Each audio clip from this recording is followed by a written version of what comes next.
Charlie Munger once said, "The first $100,000 is the hardest." And after studying the math, I can tell you, he wasn't exaggerating. Most people who try to build wealth give up somewhere between $10,000 and $50,000. Not because they can't save, but because the math feels brutal. You're grinding, sacrificing, putting away money every single month, and your net worth barely moves. But then, something happens.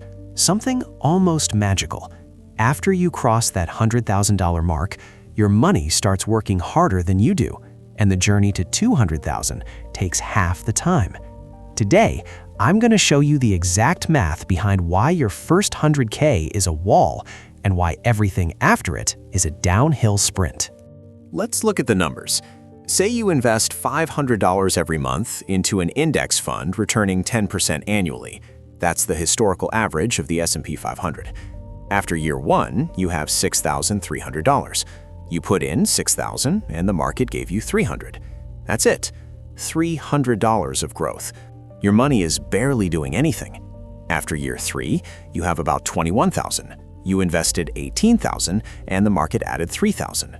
Still feels slow. After 5 years, you've hit $39,000. That's $30,000 of your money and $9,000 from the market.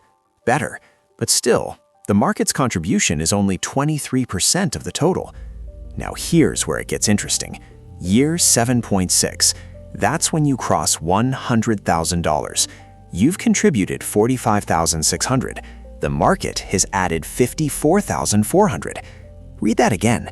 The market gave you more than you put in. That's the inflection point.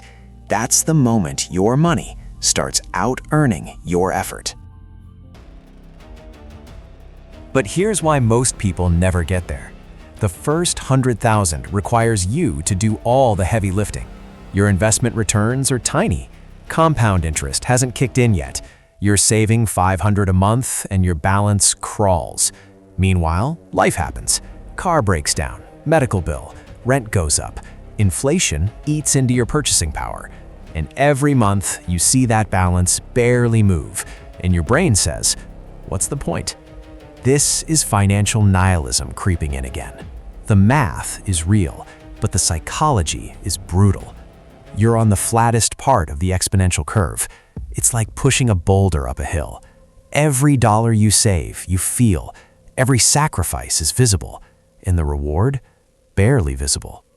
This is exactly where 80% of people quit. They look at their $20,000, their $30,000, and think, at this rate, I'll never get to $1 million.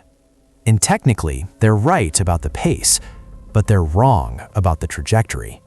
Watch what happens after you break through the 100K barrier. Same $500 a month, same 10% returns. Getting from 0 to 100,000 took 7 years and 7 months. Getting from 100,000 to 200,000, just 4 years and 4 months. From 200 to 300,000, 3 years and 2 months. From 300 to 400, 2 years and 7 months. 400 to 500, 2 years and 2 months. See the pattern? Each 100,000 comes faster than the last. By the time you're at 500,000, you're gaining 100K every 2 years, and most of that is pure compound growth. Your $500 a month is almost irrelevant at that point. The market is doing 90% of the work. This is what they mean when they say money makes money, but it only starts after you push through that first 100K wall. Charlie Munger built 99.7% of his wealth after age 50. Warren Buffett earned 96% of his net worth after 60. The early years are the sacrifice. The later years are the reward. So how do you actually survive the grind to 100K? 3 strategies. First, automate everything. Set up automatic transfers on payday. $500 a month into a low-cost index fund, something like VTI, VOO, or a target date fund. Remove the decision from the equation. When it's automatic, you can't talk yourself out of it. Second, increase the amount over time. Start with $500 if that's all you can do, but every time you get a raise, add half of it to your investment. Got a $3,000 raise?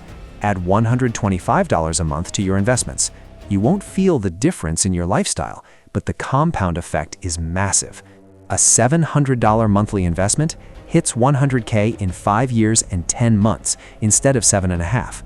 Third, track your compound growth, not just your balance.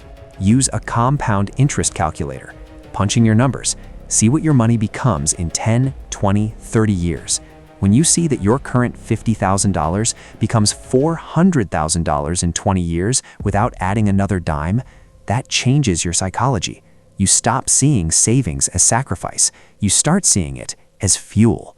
Here's the truth. The first 100,000 is a test of patience, a test of discipline, a test of whether you can delay gratification when every instinct tells you to spend. Most people fail that test, not because they're bad with money, but because nobody showed them the math. Nobody told them that the boulder gets lighter the further you push it. Now you know.